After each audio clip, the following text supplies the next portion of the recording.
یہ عام دنوں میں پڑھیں گے تو ثواب اور ہے، رمضان شریف میں تو نفل کا ثواب فرائض کے برابر، فرائض کا ثواب 70 فرضوں کے برابر،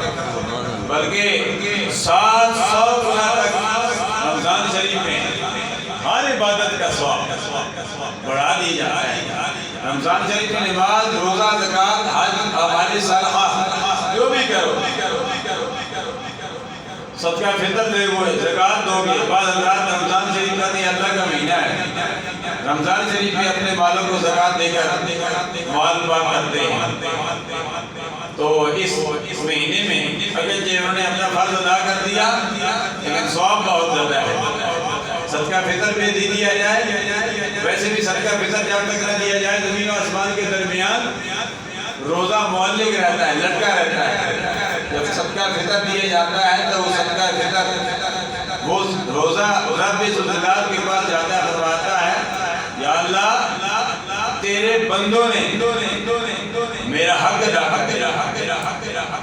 اللہ تبارک و تعالیٰ فرماتا ہے الصیام والقرآن یشفعان للعبد۔ قرآن مجید فرقان حمید شہر رمضان الذی انزل فیہ القرآن پڑھ کر اللہ کے پیارے حبیب علیہ تحیت و ثنا نے یہ حدیث اپنی امتیوں کو بتائی، فرمایا امتیوں سن لو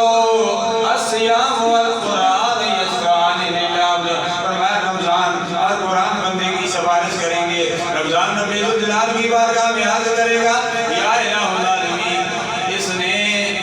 میرا اکرام کیا، یا الہ العالمین دن کو یہ قرآن مجید کی تلاوت کیا کرتا تھا، رات کو بھی قرآن مجید کی تلاوت کیا کرتا رہا، رات کو بھی تسبیح و تحلیل پڑھتا رہا، دن کو روزہ رکھا، اس نے اپنے آپ کو خواہشات سے روکے رکھا، کھانے پینے سے روکے رکھا، رات کو نماز تراویح پڑھتا رہا، قرآن مجید کی تلاوت کرتا رہا، قیام میں گزار دی، یا الہ العالمین اس نے میرا اکرام کیا۔ الصیام والقرآن یشفعان للعبد، یا الہ العالمین اس کی سفارش، یا الہ العالمین، یا الہ العالمین میں اس کی سفارش کرتا ہوں، میری سفارش اس کے حق میں قبول فرما۔ رب ذوالجلال فرمائے گا